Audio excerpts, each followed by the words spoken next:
आज हम लोग करेंगे 2018। ठीक है, 2018 का क्वेश्चन पेपर करने वाले हैं। 2017 का आपका कंप्लीट हो चुका है। 2017 में 2 एग्जाम हुए थे, दोनों आपके कंप्लीट हो गए हैं। अब 2018 के जो पेपर है उसमें पेपर 1 और पेपर 2 ही पूछे गए हैं।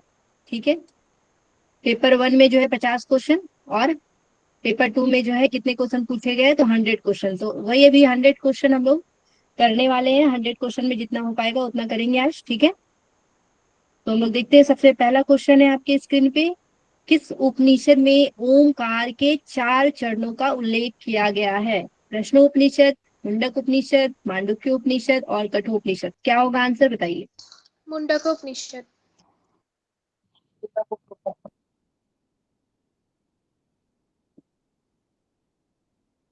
ऑप्शन 2 या ऑप्शन 3 बताइए। मांडुक्य उपनिषद। ऑप्शन 3। मांडुक्य ऑप्शन होगा 3। मैम। ओके, मांडुक्य। मांडुक्य उपनिषद जो है ऑप्शन नंबर 3 इसका आंसर होगा। ओंकार के 4 चरणों की बहुत अच्छे से व्याख्या जो है की गई है, किसमें? मांडुक्य उपनिषद में की गई है। और हम लोग सबसे छोटा उपनिषद के नाम से भी जानते हैं किसको? मांडुक्य उपनिषद को। यहाँ मंत्रों की संख्या देखते हैं तो केवल 12 मंत्र की चर्चा मिलती है। ठीक है, ये आप लोग ध्यान रखिएगा। और यहाँ पे ब्रह्म के 4 पाद बताए गए हैं। ठीक है, वैश्वानर 4 पाद कौन कौन से है ये आपको ध्यान रखना है। वैश्वानर, तेजस, प्राज्ञ और शिव अद्वैतम। शिव अद्वैतम। ठीक है, तो ये 4 पाद जो बताए गए हैं ब्रह्म के। ठीक है, ये आपको ध्यान रखना है। उसके बाद यहाँ पे अगर हम लोग देखेंगे, कठोपनिषद में ओंकार के 4 स्वरूप का यहाँ पे वर्णन मिलता है, जो कि अभी हम लोग देख रहे हैं कि ओंकार के 4 चरणों का यहाँ पे वर्णन किया गया है। उसको 4 पाद यहाँ पे इसको डिफाइन कर दिया गया है। अगर हम इसको देखते हैं, जो वैश्वानर, तेजस और प्राज्ञ के बारे में देखते हैं, तो अकार, उकार, मकार और अर्ध मात्रा से इसको डिनोट किया गया है। ठीक है, अकार, उकार, मकार और अर्ध मात्रा। ठीक है, तो इस तरीके से आप इसको ध्यान रखेंगे। ओके, नेक्स्ट क्वेश्चन में हम लोग चलेंगे। योग वशिष्ठ में निम्नलिखित में से किस पर जो है बल दिया गया है? किस चीज पे बल दिया गया है ये बताना है। ज्ञान योग, मंत्र योग, राजयोग या भक्ति योग? ज्ञान योग। पहला ज्ञान नंबर योग। ज्ञान।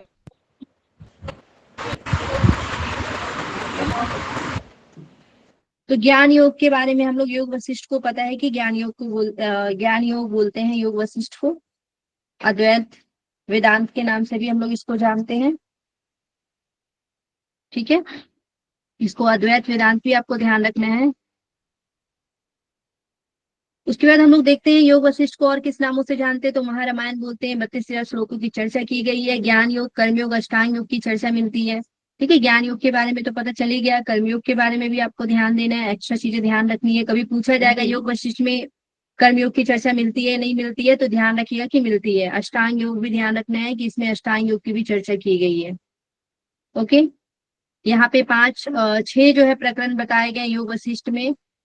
ठीक है, 6 प्रकरण बताए गए। वैराग, मुमुक्ष, उत्पत्ति, स्थिति, उपशम और निर्वाण प्रकरण की चर्चा की गई है।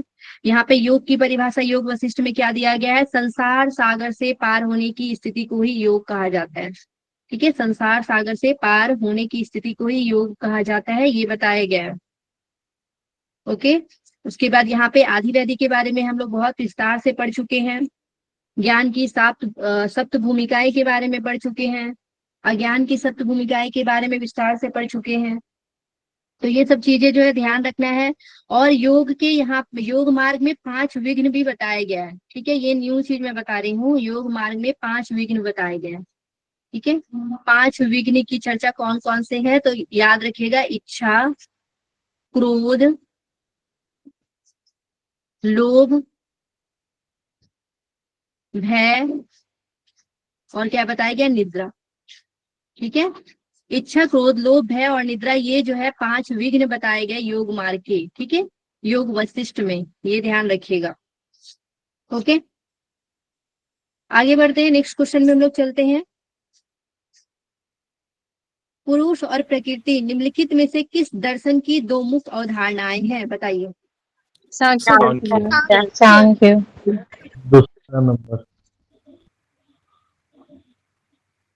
बिल्कुल सही है। सांख्य योग में हम लोग देखते हैं पुरुष और प्रकृति के बारे में चर्चा मिलती है। बताइएगा सांख्य दर्शन में कितने जो है तत्वों की चर्चा मिलती है, बताइए। 25 तत्वों की चर्चा मिलती है। योग दर्शन में देखते हैं, योग दर्शन में तो कितने तत्वों की चर्चा मिलती है, तो 26 तत्वों की चर्चा मिलती है। ठीक है, एक ईश्वर, हम लोग अलग से ईश्वर का बढ़ते हैं, शाश्वत। उसके बाद हम लोग देखेंगे कि वैशेषिक, वैशेषिक के कौन हो जाएंगे प्रवर्तक, बताइए। वैशेषिक के कौन हो जाएंगे? महर्षि कणाद। ओके। पूर्व मीमांसा के क्या हो जाएंगे? जेमिनी। जैमिनी। वेदांत के मीमांसा की फिर बादरायण। यस, उत्तर मीमांसा के क्या हो जाएंगे? वादरायण। तो ये सारी बादरायण। चीजें आपको ये सारी चीजें आपको ध्यान रखनी है। बिल्कुल अच्छी बात है, आप लोगों को याद है, क्योंकि पिछले क्लास में हम लोग इस पे चर्चा कर चुके हैं। तो इसी तरीके से जो भी चीजें पढ़ाई जाती है वो आपको याद होनी चाहिए, ठीक है, ताकि हमको ज्यादा समय न लगे एक ही चीज को बार बार बताने में। ओके, नेक्स्ट क्वेश्चन करेंगे हम लोग। निम्नलिखित में से कौन सी नाड़ी 10 मुख्य नाड़ियों में शामिल नहीं है? अभी सर आप लोगों को नाड़ी का कॉम्पिटेटिव करवा रहे हैं, तो आपको 10 नाड़ी का नाम याद होगा, ठीक है। अब 10 नाड़ी में से कौन एक एक्स्ट्रा है, अलग से बताया गया है, कौन एक अलग से चीजें बताई गई है, वो आपको छांटना है, कौन नाड़ी नहीं है। कुर्म नहीं है। कुर्म क्या है? ये उप प्राण के अंतर्गत आता है ना, उप प्राण के अंतर्गत। और आपको 10 नाड़ी जो है सीक्वेंस में ध्यान रखना है। ऐसे ही नॉर्मल आपको 10 नाड़ी अगर ध्यान रखेंगे तो क्या क्या हो जाएगा? ईड़ा, पिंगला, सुषुम्ना, ईड़ा पिंगला सुषुम्ना, गंधारी, हस्तिजीवा, उषा, यशस्वनी, अलम्बुषा,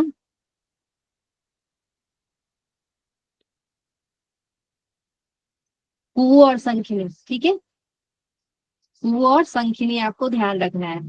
तो ये 10 नाड़ी का नाम आपको ध्यान रखना है। ईड़ा पिंगला सुषुम्ना गांधारी हस्तिजीवा पूषा यशस्वनी अलम्बुसा कुहू और संखिनी।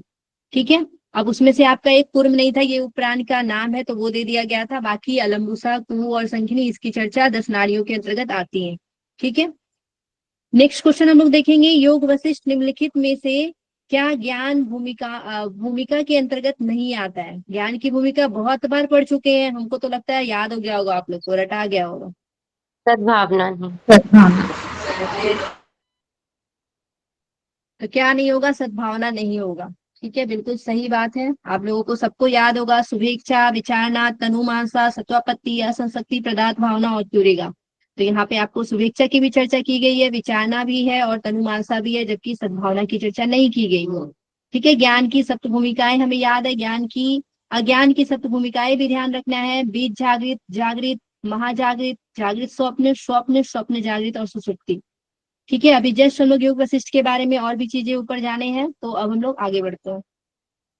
अब हम लोग देखेंगे प्रश्नोपनिषद के अनुसार मनुष्य को विभिन्न लोकों में ले जाने का कार्य कौन करता है?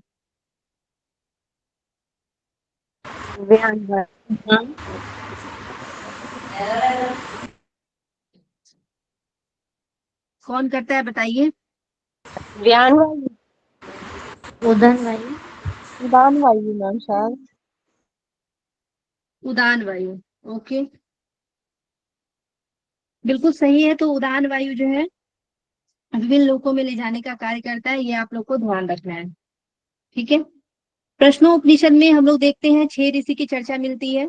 ठीक है, मुख्य जो है पिपलाद ऋषि हैं और 6 अलग से ऋषि हैं जो कि प्रश्न पूछते हैं, और उनको 1 साल तक जो है उनके सानिध्य में रहने के लिए बोला जाता है। उसके बाद ज्ञान देने की बातें की जाती है। ठीक है, प्रश्नोपनिषद में।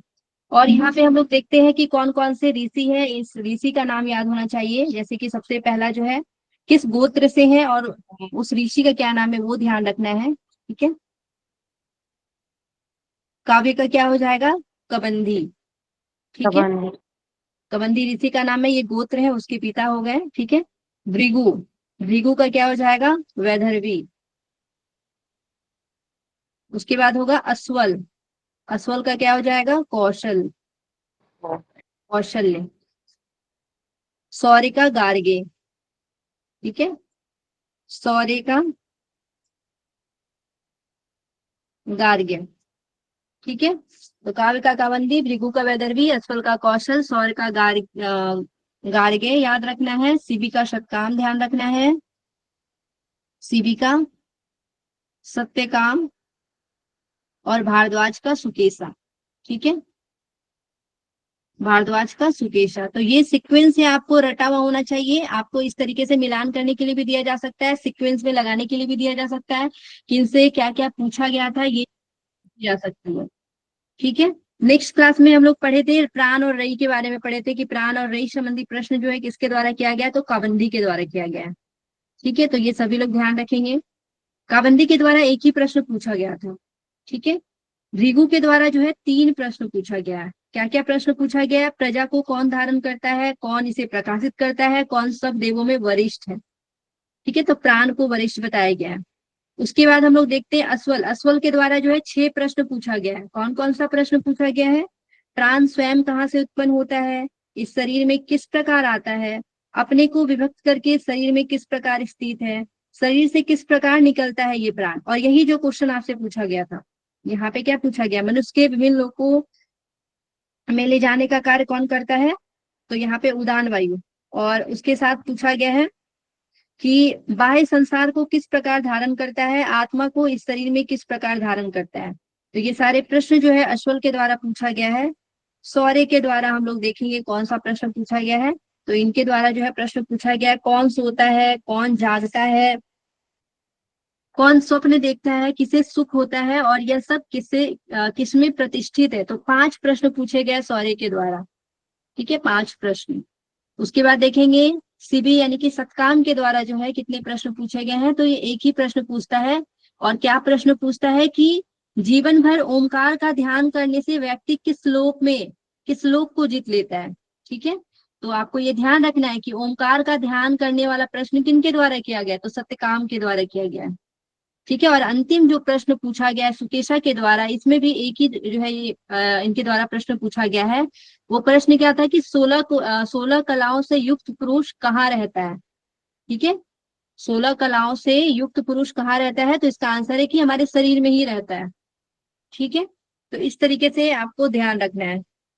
कौन सा उपनिषद? प्रश्नोपनिषद, ठीक है। कौन से वेद से जुड़ा हुआ है बताइए? प्रश्नोपनिषद कौन से वेद से जुड़ा हुआ है? अथर्ववेद से। तो अर्थ चाणक्य। को ध्यान, अथर्ववेद। अथर्ववेद से जुड़ा हुआ है। और यहाँ पे 6 व्यक्ति द्वारा पिपलाद ऋषि से प्रश्न पूछा गया था। कौन से ऋषि से? पिपलाद पिपलाद। ऋषि से पूछा गया था, ठीक है। और पिपलाद ऋषियों ने क्या बोले थे? 1 वर्ष तक तप ब्रह्मचर्य और श्रद्धा पूर्वक अपने समीप निवास करने के लिए उसको बोले थे, और उसके पश्चात उसे प्रश्न पूछने के लिए बोला गया था, ठीक है। तो ये बातें आपको ध्यान रखना है, ओके। आगे चलते हैं, नेक्स्ट क्वेश्चन करेंगे हम लोग। श्रीमद् भगवत गीता के अनुसार किस कारण से योगी जो है सिद्ध नहीं होता है? किस कारण से योग सिद्ध नहीं होता है? योग मैम 1 होगा ऑप्शन। पूर्वक कर्म। ऑप्शन 4। युक्ति पूर्वक कर्म। 1 होगा मैम।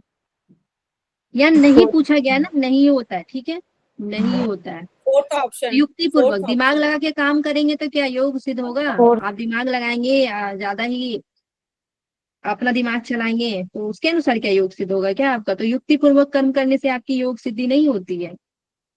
हम लोग जो भगवत गीता में जाते हैं, तो भगवत गीता में हमें देखने को मिलता है 6ठा अध्याय में, ठीक है।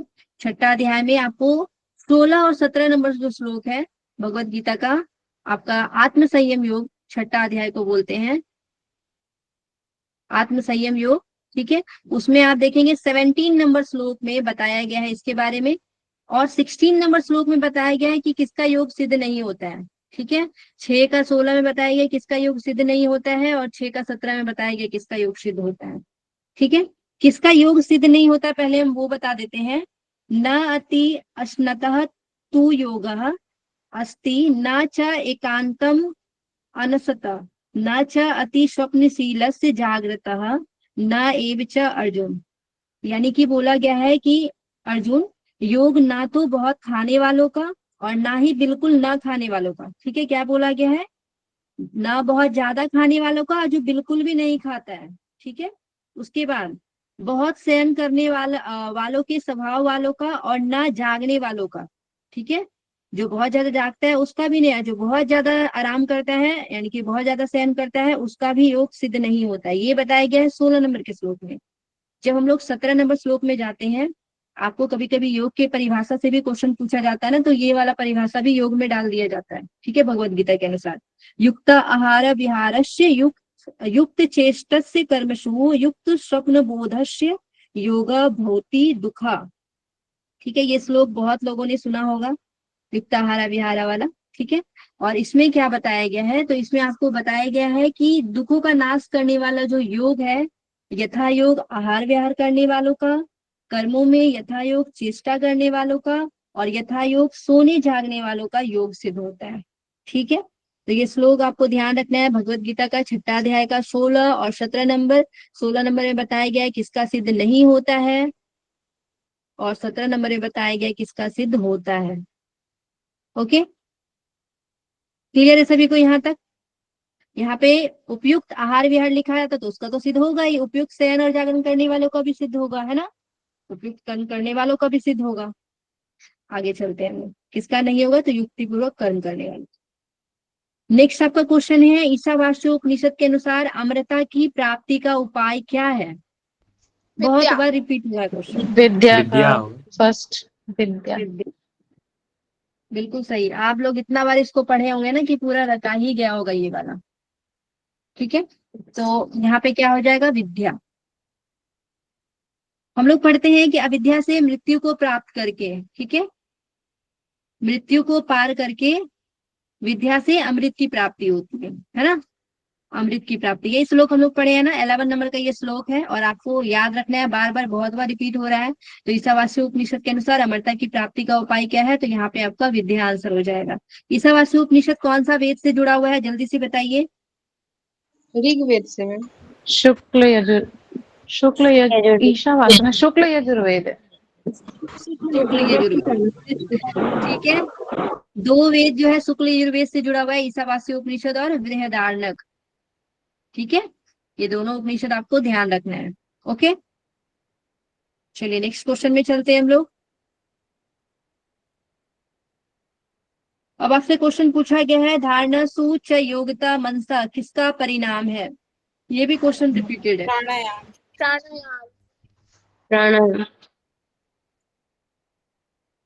क्या हो जाएगा? प्राणायाम का। जिन्होंने भी प्राणायाम आंसर दिया बिल्कुल सही है, सटीक आंसर है। ठीक है, प्राणायाम की चर्चा जो है हम लोग कौन से अध्याय में देखते हैं और कितने से कितने नंबर श्लोक तक हम लोग प्राणायाम के बारे में देखते हैं, बताइएगा। दूसरा अगर अध्याय। प्राणायाम की चर्चा के बारे में पूछा जाए तो 54 50 49 से स्टार्ट है। 49 50 51 52। ओके, तो आप लोग को हल्का फुल्का ही याद है। 49 से लेके 53 तक कौन सा अध्याय, कौन सा पाद? सुसाधन पाद। 49 नंबर में हम लोग प्राणायाम की परिभाषा देखते हैं।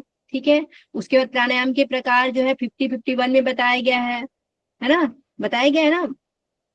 उसके बाद उसका फल बताया गया है, तो ये आपको 52 53 में बताया गया, तो ये ध्यान रखना है आपको।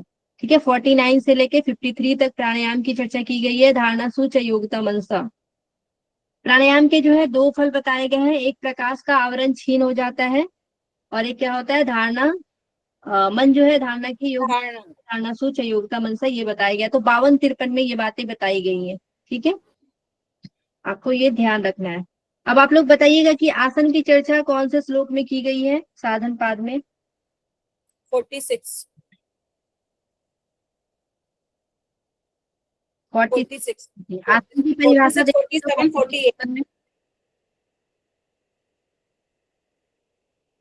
46 46 47 और और 48। 47। ये ध्यान रखना है। अभी हम लोग देख रहे हैं जैसे कि प्राणायाम में, तो प्राणायाम में जो है आपको यहाँ पे जो दो श्लोक बताए गए हैं 52 और 53 नंबर, ये आपको ध्यान रखना है कि प्राणायाम के फल बताए गए हैं। क्या बताया गया है? ततः क्षीयते प्रकाश वर्णम और धारणा सूच योगिता मनसा, ये आपके 53 नंबर श्लोक है। ठीक है, धारणा धारणा सूच योग्यता मनसा। अगर प्रत्याहार के बारे में हम लोग देखेंगे तो इसकी चर्चा आपको कौन से श्लोक में मिलेगा, तो 54 और 55 में मिलेगा। स्व विषय संप्रयोगा चित्त स्वरूपानुकारा इवेंद्रिय नामा प्रत्याहार, ये प्रत्याहार के लक्षण बताए गए हैं, प्रत्याहार के फल बताए गए हैं, तथा परमावस्थेन्द्रिया नाम। ठीक है। ध्यान की चर्चा जो है किसमें देखने को मिलती है, तो विभूति पाद में ध्यान का अलग से बताया गया। ठीक है, विभूति पाद में धारणा ध्यान और समाधि दूसरे नंबर श्लोक में, तीसरा अध्याय का दूसरा नंबर श्लोक में जो है ध्यान के बारे में बताया गया है। ठीक है। संयम के बारे में चर्चा भी हमें तीसरा जो है पाद में देखने को मिलता है, विभूति पाद में। ओके, यहाँ पे बहुत सारी चीजों में संयम की चर्चा की गई है। ठीक है, ध्यान रहेगा। आगे देखते हैं हम लोग। और कुछ कुछ चीजें आप लोग ध्यान रखिएगा, मैं बता देती हूँ एक बार फिर से, क्योंकि ये रिपीट करेगा बार बार। ठीक है। आसन की चर्चा आपको कहाँ से कहाँ तक ध्यान रखना है। आसन की परिभाषा 46 में की गई है, उसके फल के बारे में देखेंगे तो आपको 46 से लेके 48 तक आसन का ध्यान रखना है। और साधन पाद, ठीक है, अभी मैं जो भी बता रही हूँ साधन पाद से रिलेट करके बता रही हूँ। ठीक है। प्राणायाम का पता तो चल ही गया आपको, 49 से लेके आपका हो जाएगा 53। ठीक है। प्रत्याहार के बारे में पता चल गया, 54 से लेके 55। ये तो नीचे से लेके ऊपर तक पता चल गया। इसके ऊपर अगर हम लोग जाते हैं, ठीक है, यम की चर्चा अगर देखेंगे, यम की चर्चा देखते हैं तो 30 नंबर श्लोक में किया गया है। ठीक है। और यम की अगर देखते हैं ना प्रकार के बारे में, तो 35 से लेके 39 तक अहिंसा सतस्ते ब्रह्मचर्य अपरिग्रह की चर्चा जो है ये किया गया है। 5 प्रकार की चर्चा यम के, वो आपको 35 से लेके 39 तक किया गया है। ठीक है। नियम के बारे में अगर चर्चा पूछा जाएगा तो 32 नंबर श्लोक याद रखना है। और अगर नियम के प्रकार शौच संतोष तप स्वाध्याय ईश्वर प्रानिधान के बारे में अगर पूछा जाएगा नियम के बारे में, तो आपको कितना से कितना ध्यान रखना है, 40 से लेके 45 तक ध्यान रखना है। ठीक है, क्लियर है यहाँ तक सभी को। और ये बातें सबको ध्यान रखना है। अगर अष्टांग योग की चर्चा पूछा जाएगा कि कौन से पाद में मिलता है अष्टांग योग की चर्चा, तो आपको ध्यान रखना है साधन पाद में। ठीक है, साधन पाद का कौन सा श्लोक नंबर है, तो 29 नंबर श्लोक में मिलती है चर्चा।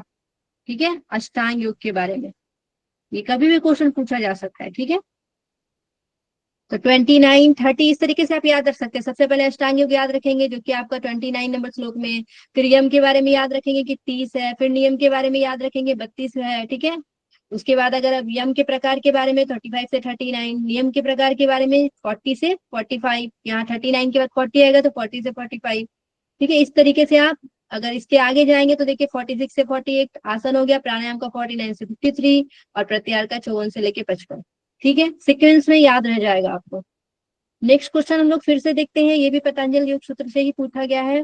दृष्टानुश्रविक वितृष्णस्य वशीकार, सॉरी दृष्टानुश्रविक वितृष्णस्य किसका विषय, वशिकार संज्ञा वैराग्यम। फर्स्ट दृष्टानुश्रविक विषय वितृष्णस्य वशिकार संज्ञा वैराग्यम। ओके, तो ये तो सबको पता होगा ये कौन से श्लोक में वर्णन मिलता है। पहले तो ये समाधि पाद में इसकी चर्चा मिलती है। ठीक है, समाधि पाद में श्लोक नंबर क्या है, 15 है, बताइए। 15। यस मैम, 15 है। यस, इसको हम लोग और किस नाम से जानते हैं, वशीकार वैराग्य को हम लोग अपर वैराग्य के नाम से भी जानते हैं। ठीक है, अपर वैराग्य, अपर वैराग्य को हम लोग क्या बोल सकते हैं, संप्रज्ञात भी बोल सकते हैं। ठीक है, संप्रज्ञात समाधि। पर वैराग्य की चर्चा देखेंगे तो ये आपको 16 नंबर श्लोक में मिल जाएगा, पहला ही अध्याय में। ठीक है, तत्परम पुरुष ख्यातिर गुण वैतृष्णयम, तीनों गुणों से तृष्णा का अभाव हो जाना ही क्या है, तो पर वैराग्य बताया गया, यानी कि यहाँ पे असंप्रज्ञात इसको हम लोग बोल सकते हैं। ठीक है, स्थित प्रज्ञ की चर्चा जो है कहाँ पे देखने को मिलती है, 54 से लेके 72 नंबर श्लोक तक जो है चर्चा मिलती है भगवत गीता में। ठीक है, सांख्य योग में मिलती है चर्चा। सांख्य योग कौन सा अध्याय है, तो दूसरा अध्याय है। ठीक है, उसको हम लोग को ध्यान रखना है। ऋतंबरा प्रज्ञा की चर्चा बताइए, ऋतंबरा तत्व प्रज्ञा, ये आप लोग का होमवर्क है। ठीक है, सूत्र नंबर 48, समाधि पाद के लास्ट समाधि पद का 48 48 48 सूत्र, ऋतंभरा तत्र प्रज्ञा। ओके, ठीक है, तो ये ऋतंबरा प्रज्ञा की विशेषता बताया गया है ना, ये ऋतंबरा तत्व प्रज्ञा। ठीक है, 48 नंबर श्लोक, और ये भी आपके समाधि पाद में ही इसका वर्णन मिलता है। ठीक है, तो इस तरीके से आप लोग को तैयार रहना है। अच्छा लगा कि आप लोग जवाब दिए। ठीक है, चलिए नेक्स्ट क्वेश्चन में हम लोग चलते हैं। पतंजलि के अनुसार हे हेतु निम्नलिखित में से किनका संयोग है? ऑप्शन 1 पहला ऑप्शन नंबर 1 क्या हो जाएगा? फर्स्ट 1। ऑप्शन ओके, बिल्कुल सही है आंसर। दृष्टु दृष्टयो संयोगो हे हेतु। श्लोक नंबर कितना हो जाएगा बताइए? दूसरा अध्याय का 17 नंबर श्लोक हो जाएगा। 17 नंबर श्लोक क्या बताया गया? 17 नंबर श्लोक में दृष्टा दृष्टु दृष्टयो दृश्ययोग संयोगो हे हेतु। ठीक है, दुख का कारण क्या है? तो दृष्टा और दृश्य का संयोग ये दुख का कारण है, ये बताया गया है दूसरा अध्याय का 17 नंबर जो है सूत्र में बताया गया है। पुरुष और प्रकृति के संयोग को ही हम लोग क्या यहाँ पे क्या बताया गया? ये दुख का कारण है, और इन दोनों का वियोग होगा तो क्या हो जाएगा? वो योग है। ठीक है, तो इस तरीके से इसको ध्यान रखना है। नेक्स्ट क्वेश्चन हम लोग देखेंगे, निम्नलिखित में से कौन सा परिणाम त्रय में शामिल नहीं है? ये भी आपका पतंजलि योग सूत्र से ही क्वेश्चन पूछा गया है, बताइए। धारणा परिणाम शामिल नहीं। फोर्थ धारणा परिणाम कौन सा नहीं बताना है? ये बताया गया है यहाँ पे, ये बताना है आपको। धारणा परिणाम नहीं है। ऑप्शन धारणा 4 परिणाम नहीं, एकाग्रता परिणाम है, समाधि है, निरोध। देखिए 3 परिणाम बताए गए हैं। ठीक है, 3 परिणाम कौन कौन से हैं? निरोध, समाधि और एकाग्रता परिणाम। ठीक है, एनएसए से इसको हम लोग याद रख सकते हैं। एनएसए, एन से निरोध हो जाएगा, एस से समाधि हो जाएगा, और ए से क्या हो जाएगा? एकाग्रता परिणाम। ठीक है, अब देखेंगे कि इसकी चर्चा कहाँ देखने को मिलती है। पहले यहाँ पे देख लेते हैं कि यहाँ पे एकाग्रता परिणाम की चर्चा है, समाधि की भी चर्चा है, निरोध परिणाम की भी चर्चा है। ठीक है, ये तीनों की तो है, किसकी नहीं है? तो आपका क्या हो जाएगा?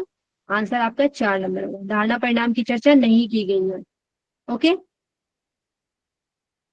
अब हम लोग यहाँ पे देखेंगे कि कौन से श्लोक में किसकी चर्चा की गई है। सबसे पहले हम लोग जब निरोध परिणाम की चर्चा देखते हैं, जिसका श्लोक है वित्थान निरोध संस्कारयो अभिभव प्रादुर्भावो निरोध छन चित्तान अन्वय।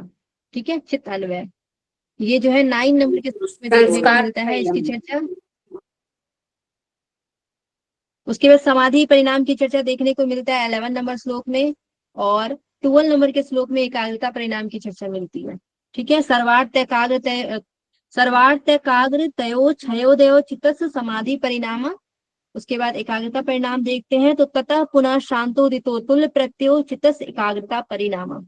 ठीक है, तो 9, 11 एंड 12 नंबर का श्लोक आपको ध्यान रखना है। पाद कौन सा है? तो कौन सा पाद है बताइए जल्दी से? विभूति पाद। ठीक है, इस सबकी चर्चा कहाँ मिलती है? तो विभूति पाद में देखने को मिलती है।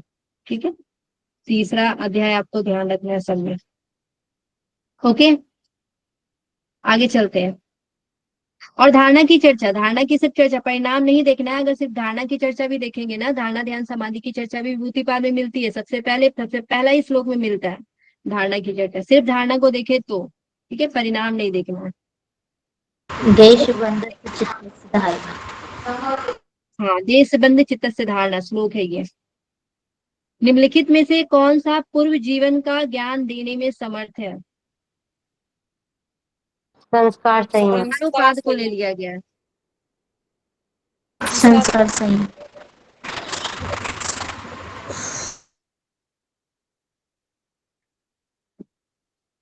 संस्कार साक्षात्कारणात् पूर्व जाति ज्ञानम, यही श्लोक है ना?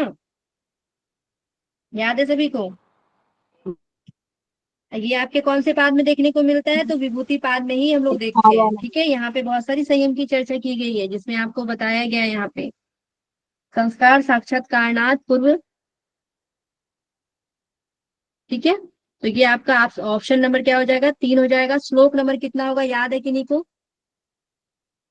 संस्कार साक्षात्कारणात् पूर्व जाति ज्ञानम, श्लोक नंबर आपका हो जाएगा 18 नंबर। 18 नंबर श्लोक। ठीक है, 18 नंबर श्लोक हो जाएगा। कुर्मानाड़ियम स्थैर्यम की चर्चा जो है कितने नंबर श्लोक में मिलती है? तो 31 नंबर श्लोक में मिलती है। ठीक है, उसके बाद भुवन ज्ञानम सूर्य संयमात, भुवन ज्ञानम सूर्य संयमात की चर्चा जो है तीसरा अध्याय का 26 नंबर श्लोक में देखने को मिलता है। काय रूप संयमात की चर्चा कहाँ मिलती है? तो ये आपको 21 नंबर श्लोक में देखने को मिलता है, तीसरा अध्याय का। ठीक है, और ये जितने भी संयम वाले ना सब इंपॉर्टेंट है। ठीक है, कौमानार्यम, स्थैर्यम, ठीक है, ये सबका ध्यान रखना है। भुवन ज्ञानम, सूर्य संयमात, काय रूप संयमात, तदग्रासक्ति स्तंभे, चक्षु प्रकाशम प्रयोगी अंतर ध्यानम, ये बताया गया काय रूप में संयम करने से। ठीक है, अभी आपके ना पतंजलि योग सूत्र अभी बार बार रिपीट हो रहे हैं, और देखिएगा क्वेश्चन कितना बार ये सब रिपीट होगा, पूरा रटा जाएगा आप लोगों को। अभी तो शुरुआत है। अश्मिता का अभिप्राय डैश की एकात्मकता है, बताइए किसके संयोग से? दृष्ट और दर्शन शक्ति।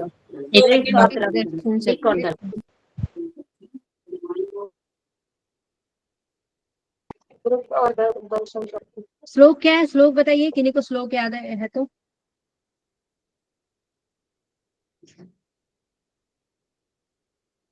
दीर्घ दर्शन शक्ति और एकात्मते वाष्मिता, ये बताया गया है। यानी कि दृक् शक्ति और दर्शन शक्ति, ये बताया गया है। ठीक है, तो अस्मिता का अभिप्राय क्या बताया गया? दृक् शक्ति और दर्शन शक्ति बताया गया है, ये आपको ध्यान रखना है। चलिए नेक्स्ट क्वेश्चन में चलते हैं हम लोग। फिर से पूछा गया योग सूत्र से क्वेश्चन। मैम इसका सूत्र नंबर क्या है? क्या बोल रही है? अस्मिता का सूत्र नंबर क्या है? श्लोक नंबर बताइए, कोई श्लोक नंबर किन्हीं को याद है तो बताइए। ये दूसरे अध्याय का 6वां नंबर श्लोक है। कौन से अध्याय का? अस्मिता साधन पाद का दूसरा नंबर है, जिसमें अविद्या के बाद अस्मिता का नंबर आया। दिक दर्शन सत्य एकात्मता इव अस्मिता। ठीक है, 6ठा। दीर्घ दर्शन सख्य और एकात्मते वाष्मिता, आपको ध्यान रखना है ये श्लोक। और ये आपका श्लोक नंबर कितना है? तो श्लोक नंबर 6 ध्यान रखना है। ठीक है, कौन से पाद का? तो दूसरा अध्याय है आपका साधन पाद। साधन पाद का 6ठा नंबर श्लोक है। इसमें दृक् शक्ति और दर्शन शक्ति दोनों का एक रूप होना ही क्या है? अस्मिता बताया गया है। ठीक है, दोनों का एक रूप होना ही क्या बताया गया? अस्मिता बताया गया है। ठीक है, चलिए आगे बढ़ते हैं हम लोग। नेक्स्ट आपका क्वेश्चन है, योग सूत्र के अनुसार श्रवण की दैवीय शक्ति प्राप्त करने की विधि निम्नलिखित में से कौन सी है? First number ma'am.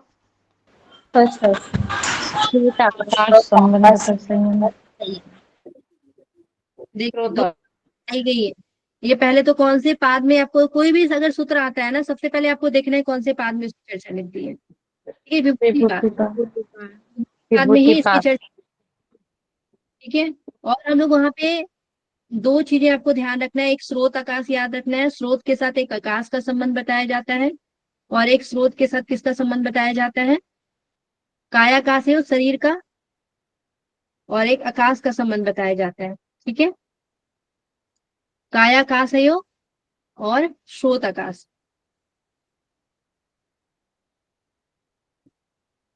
ठीक है, स्रोत आकाश, और एक बताया गया है काया आकाश। ठीक है, ये चीज आपको ध्यान में रखना है।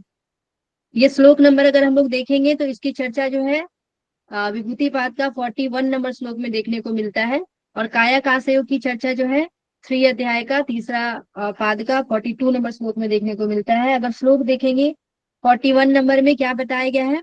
श्रोता आकाशयो संबंध संयमात दिव्यम श्रोतम। ठीक है, स्रोत और आकाश की चर्चा की गई है। स्रोत और आकाश के संबंध में संयम होने से क्या होता है? दिव्य स्रोत की प्राप्ति होती है, ये बताया गया है। काया और आकाश का ये बताया गया है।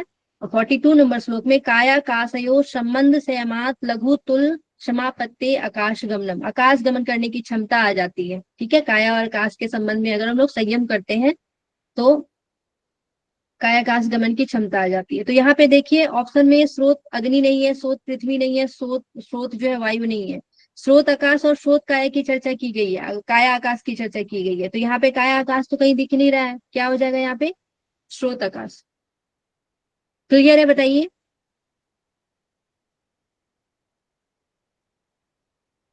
ओके, बाकी इन तीनों की चर्चा नहीं की गई है। ठीक है, ध्यान रखिएगा, ये दोनों आपको बस याद रखना है, स्रोत आकाश और काया आकाश। ठीक है, शरीर और आकाश के संबंध में, और कान यानी कि स्रोत और आकाश के संबंध में संयम करने से। नेक्स्ट क्वेश्चन हम लोग देखेंगे, हट प्रदीपिका के अनुसार नादानुसंधान अभ्यास के आरंभ में किस प्रकार की ध्वनि सुनाई देती है? एक की ध्वनि, एक की ध्वनि, कौन सी ध्वनि? मेघ की। मेघ की ध्वनि, फर्स्ट ऑप्शन। चलिए एक बार इसको हम लोग देख लेते हैं। आरंभ में कौन सी ध्वनि, अंत में कौन सी और मध्य में कौन सी ध्वनि सुनाई देती है, ये क्वेश्चन उसी से पूछा गया है। ठीक है, ये आपकी चार अवस्था से क्वेश्चन नहीं पूछा गया है, यहाँ पे आपसे पूछा गया है आदो मतलब शुरुआत में जो है, आदो मतलब शुरुआत में सर्वप्रथम आपको कौन सी ध्वनि सुनाई देती है, तो वो आप लोग लिख लीजिएगा, जल्दी, जी, मूत, भेरी और झरझर। ठीक है, ये आपको प्रारंभ में सुनाई देती है। जल्दी का मतलब क्या होता है? समुद्र। विभूति का मतलब क्या होता है? मेघ। भेरी का मतलब होता है, भेरी ही होता है। ठीक है, और झरझर, झरझर नाद जो है, झरझर की आवाज जो सुनाई देती है वो है ये आपके प्रारंभ में सुनाई देते हैं सर्वप्रथम। ठीक है, मध्य में अगर देखेंगे कि मध्य में जो है कौन सा सुनाई देता है, तो मर्दल, शंख, घंटा और काहलज यानी कि घड़ियाल। काहलज को क्या बोलते हैं? घड़ियाल। ठीक है, तो ये जो है शब्द सुनाई देता है मध्य में। और अंतिम में अगर देखेंगे तो अंतिम में कौन सी ध्वनि सुनाई देता है? अंतिम में देखते हैं तो हम लोग किनकिनी, घंटी की जो आवाज होती है ना, छोटी घंटी की आवाज, उसको हम लोग किनकिनी बोलते हैं। वेणु, वीणा और भ्रमर गुंजन। ठीक है, भ्रमर गुंजार की आवाज सुनाई देती है, तो ये आपको ध्यान रखना है। ओके, तो देखिए यहाँ पे सबसे पहले जो है आपका क्या है? मेघ, है ना। तो मेघ कौन सा है, किसमें है? सर्वप्रथम यहाँ पे पूछा गया था ना आपसे कि हट प्रदीपिका के अनुसार नादानुसंधान अभ्यास के प्रारंभ में, ठीक है, प्रारंभ में किस प्रकार की ध्वनि सुनाई देती है, तो क्या हो जाएगा? मेघ हो जाएगा। ठीक है, प्रारंभ में मेघ है। भ्रमर का पूछा जाएगा तो क्या हो जाएगा? अंत में भ्रमर की आती है। ठीक है, शंख का पूछा जाएगा तो क्या हो जाएगा? शंख का, तो शंख का मध्य में होता है। ठीक है, मध्य में। घंटे का पूछा जाएगा तो वो भी मध्य में ही होगा। ठीक है, क्लियर है ये सभी को? अब हम लोग नादानुसंधान की चार अवस्था जब देखते हैं, नादानुसंधान की चार अवस्था देखेंगे तो उसमें आपको आरंभा, घटा, परिचय और निष्पत्ति अवस्था की चर्चा मिलती है। आरंभावस्था, घटा, परिचय और निष्पत्ति अवस्था की जो है चर्चा मिलती है। आरंभावस्था में क्या बताया गया, किसकी आवाज सुनाई देती है? तो झंझन की आवाज सुनाई देती है, नौ की आवाज सुनाई देती है। ठीक है, पुनः घटा अवस्था में पूछा जाएगा तो भेरी का, परिचय अवस्था में पूछा जाएगा तो मर्दल यानी ढोल का आवाज सुनाई देता है। ठीक है, और निष्पत्ति अवस्था में वीणा की आवाज सुनाई देती है। तो इन दोनों से क्वेश्चन पूछा जाता है। ठीक है, नादानुसंधान की चार अवस्था से भी पूछा जाता है। पुनक की आवाज सुनाई देती है आरंभा में। घटा में देखेंगे तो भेरी, विमर्द की आवाज सुनाई देती है। परिचय अवस्था में मर्दल, ढोल की आवाज सुनाई देती है। और निष्पत्ति अवस्था में वीणा की आवाज सुनाई देती है। ठीक है, क्लियर है? आगे बढ़ते हैं।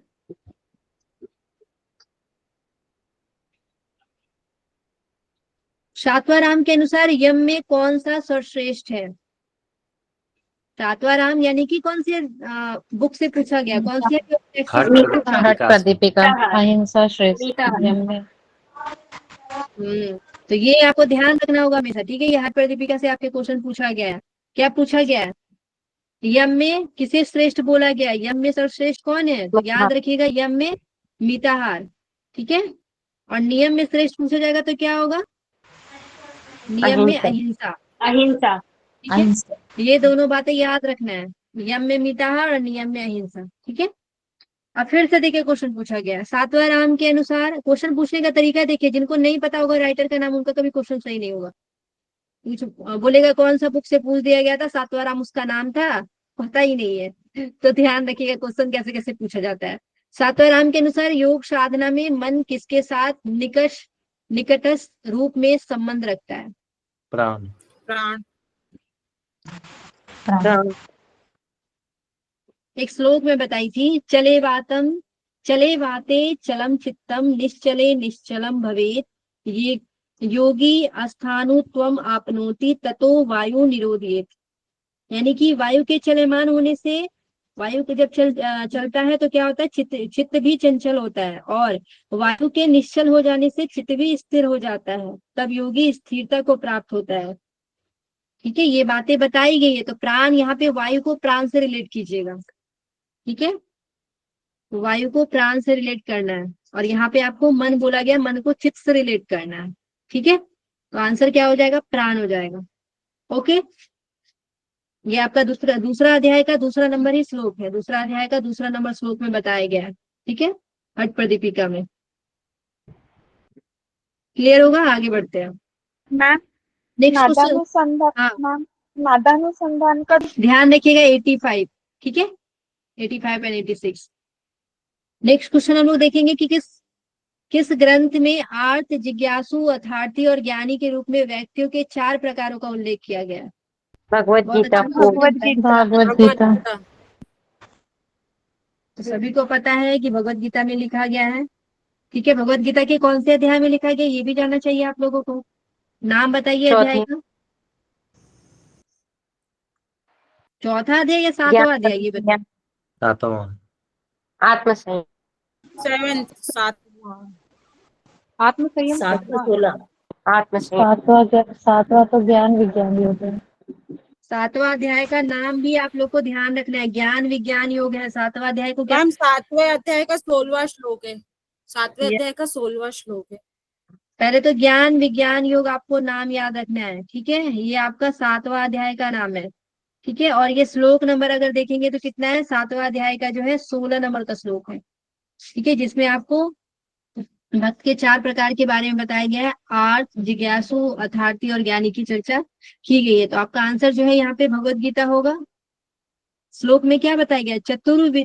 चतुर्विधा भजन्ते माँ जना सुकृतिनः अर्जुनः, आर्थो जिज्ञासु अर्थार्थी ज्ञानी च भारत सब। ठीक है, तो पहले क्या बताया गया, ये भी सीक्वेंस आपको ध्यान रखना है। पहले आर्थ बताया गया, फिर जिज्ञासु, उसके बाद अर्थार्थी, फिर ज्ञानी। श्लोक के अनुसार सीक्वेंस यही दिया हुआ है जो क्वेश्चन में आपका दिया गया है। ठीक है, अब देखेंगे आर्थ जो है, 8 प्रकार के भक्त किस प्रकार के भक्त होते हैं? तो जब प्राण संकट में आता है, कोई आफत पड़ता है, दुख दूर करने के लिए भगवान को पुकारते हैं। ठीक है, वो आर्त भक्त होते हैं। उसके बाद जिज्ञासु जो भक्त होते हैं, वो किस चीज की भक्ति करते हैं? तो स्वरूप का, अपने स्वरूप को जानना चाहते हैं, कुछ जानने की प्रबल इच्छा होती है उसके अंतर्गत। ठीक है, उसके बाद हम लोग देखेंगे अर्थार्थी भक्त, यानी कि अर्थ की प्राप्ति के लिए, सुख सुविधा की प्राप्ति के लिए, धन संपत्ति की प्राप्ति के लिए जो है ये भगवान को याद करते हैं। ज्ञानी भक्त जो होते हैं, ज्ञानी भक्त जो है अनुकूल प्रतिकूल परिस्थिति में भी भगवान के सिवाय उसको कुछ भी नहीं दिखता है।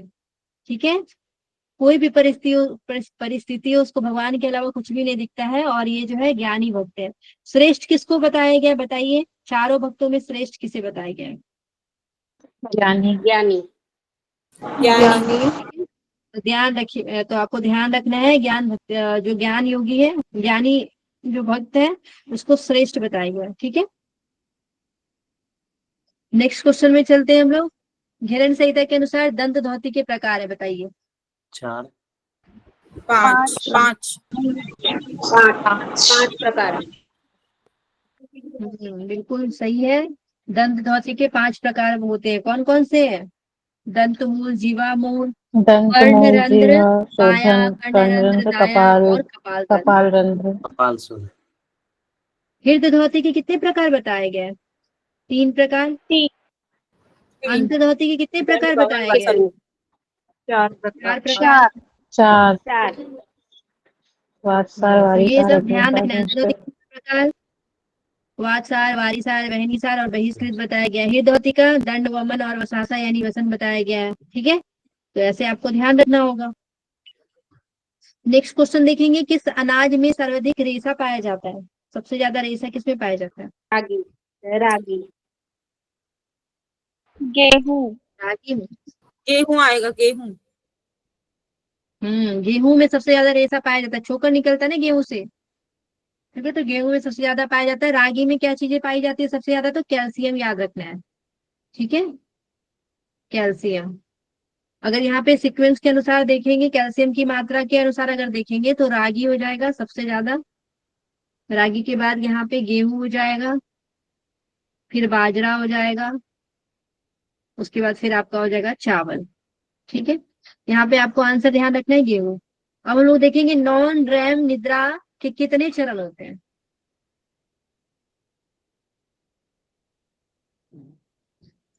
नॉन रैम निद्रा के कितने चरण होते हैं बताइए। स्लीप साइकिल में हम लोग पढ़ते हैं रैम और नॉन रैम के बारे में हम लोग पढ़ते हैं, पता है किन्हीं को? एनीवन? चलिए, नॉन रैम के देखेंगे तो यहाँ पे 3 प्रकार देखेंगे। ठीक है, पहले नॉन रैम होता क्या है? ये non RAM non rapid eye RAM, नहीं पता है मैम, इसको बोलते हैं नॉन रैपिड नहीं आई पता है। मूवमेंट। ठीक है, मैडम ये नॉन क्वेश्चन कहाँ से आया है? साइकोलॉजी से, स्लिप है ना, स्लिप आपके सिलेबस में, non rapid eye movement, unit 6 में है आपका। ठीक है, नॉन रैपिड आई मूवमेंट जो है नॉन रैम का फुल फॉर्म होता है। हम लोग अगर देखेंगे यहाँ पे नॉन रैम के, तो ऐसे तो 5 स्टेप, कहीं पे 4 स्टेप भी बताए जाते हैं आपको। यहाँ पे N1, N2, N3 जो है नॉन रैम के, यहाँ पे 3 प्रकार आपको ध्यान रखना है नॉन रैपिड आई मूवमेंट के। ठीक है, रैम के देखते हैं तो एक ही होता है, रैम का एक ही प्रकार है, रैपिड आई मूवमेंट इसको बोलते हैं। जब हम लोग सोते हैं तो हमारा जो है साइकिल चलता है, जिसमें से नॉन रैम जो होता है वो 75% रहता है। जब सोने का जब साइकिल होता है तो उसमें नॉन रैम 75% जो भूमिका निभाता है, और रैम की जो स्थिति रहती है वो 25% रहती है। ठीक है, 25% रहती है। पूरे रात जो है कितना, 5 साइकिल चलता है स्लीप का। ठीक है, 5 सर्कल चलता है।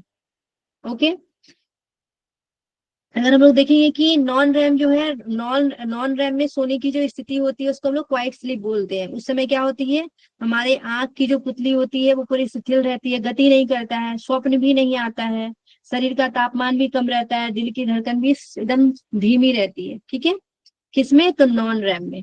और जब रैम जब होता है इसको हम लोग एक्टिव स्लीप बोलते हैं। जब सुबह उठने वाली स्थिति में आप रहते हैं ना, तो उस समय हम लोग कौन सी स्लीप में सो रहे होते हैं, तो रैम की स्थिति में। ठीक है, रैम, इस समय क्या होता है, ब्रेन हमारा एक्टिव हो जाता है, आंख की पुतलियां में गति होने लगती है, स्वप्न आना शुरू हो जाता है। ज्यादातर देखिएगा सुबह सुबह ही आपको सपना आता है।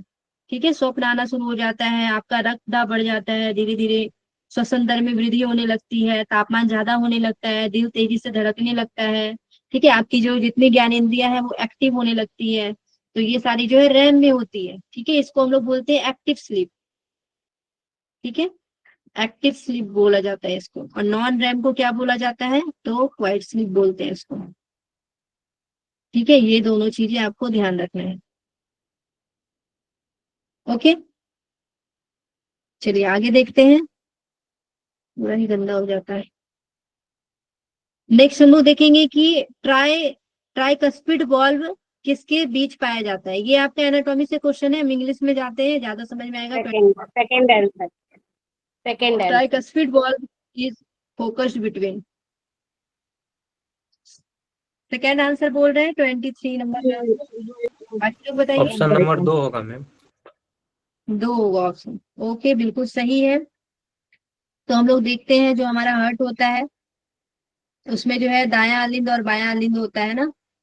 अगर यहाँ पे देखेंगे तो ऊपर वाला को हम लोग क्या बोलते हैं, ऊपर वाला को अलिंद के नाम से जानते हैं हिंदी में बोलेंगे तो, और इंग्लिश में बोलेंगे तो एट्रियम बोलते हैं।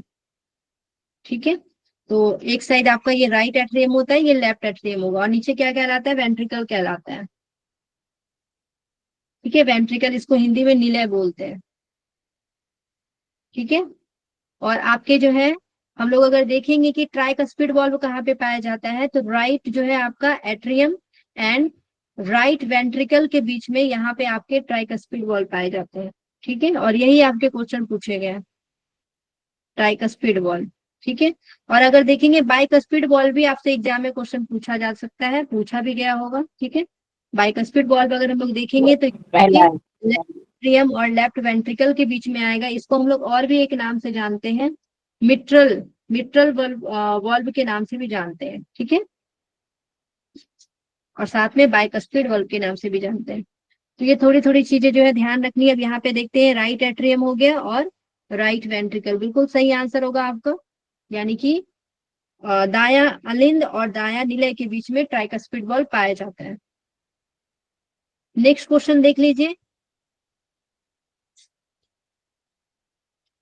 पहले हिंदी में देख लीजिए, फिर हम लोग हिंदी इंग्लिश में देख लेंगे। प्रोजेस्टेरॉन हार्मोन किस ग्रंथि से स्रावित होता है? प्रोजेस्टेरॉन हार्मोन बताना है आपको। ठीक है, ओवरी ओवरी से ठीक है, तो यहाँ पे हम लोग देखेंगे ओवरी से स्रावित होता है आपका प्रोजेस्टेरॉन हार्मोन।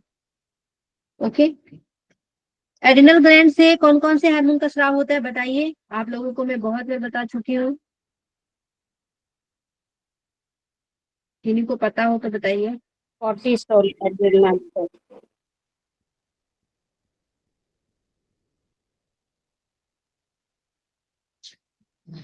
देखिए, सबसे पहले आपकी ओवरी से अगर देखा जाएगा, अंडाशय से कौन से हार्मोन का स्राव होता है, तो 2 हार्मोन आपको ध्यान रखने हैं। ठीक है, एक जो है एस्ट्रोजन याद रखना है और एक प्रोजेस्टेरॉन याद रखना है। ठीक है,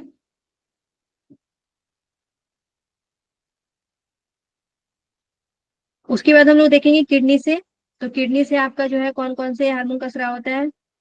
रेनिन, ठीक है, रेनिन निकलता है और कैल्सिटियोल निकलता है। ठीक है, ये ध्यान रखिएगा। एडिनल से हम लोग देखते हैं तो नॉन नॉन एड्रिनलिन निकलता है, एड्रिनलिन निकलता है, बहुत बार बताए हैं। कार्टिसोल निकलता है, एल्डोस्टेरोन निकलता है, एस्ट्रोजन निकलता है। ठीक है, ये सब आपके एड्रिनल ग्लैंड से निकलते हैं। ओके, पैराथायराइड ग्लैंड अगर हम लोग देखेंगे तो यहाँ पे जो है आपको ये क्या करता है, पैराथायराइड जो हार्मोन है ये आपके कैसे हो, फास्फोरस को नियंत्रित करता है। नेक्स्ट क्वेश्चन में हम लोग चलते हैं, फिर से इजी क्वेश्चन पूछा गया है। ये है आपका T3 हार्मोन किस अंतःस्रावी ग्रंथि से स्रावित होता है? कल ही हम बताए T3 के बारे में। T3 हार्मोन जो कि आपका एंडोक्राइनो ग्रंथि के अंतर्गत आता है। 25 नंबर क्वेश्चन देखेंगे। ठीक है, T3 हार्मोन ये secrete by which thyroid endocrine gland? Thyroid तो थायराइड से निकलता है T3 एंड T4, दोनों आपके थायराइड ग्लैंड से निकलता है। ठीक है, देखिए नेक्स्ट क्वेश्चन का आपको जवाब देना है। 26 नंबर देख लेते हैं, क्वेश्चन क्या है। आप लोग सभी लोग कमेंट बॉक्स में जरूर जवाब दीजिएगा। निम्नलिखित में से कौन संयोजी उत्तक का उदाहरण है? कनेक्टिव टिश्यू के बारे में पूछा जा रहा है। इंग्लिश क्वेश्चन भी देख लीजिए आपका 26 number question. Which of the following is the example of connective tissue? ठीक है, इन सभी को जो है इसका आंसर देना है कमेंट बॉक्स में। ओके, 26 नंबर क्वेश्चन का जवाब देना है सभी को।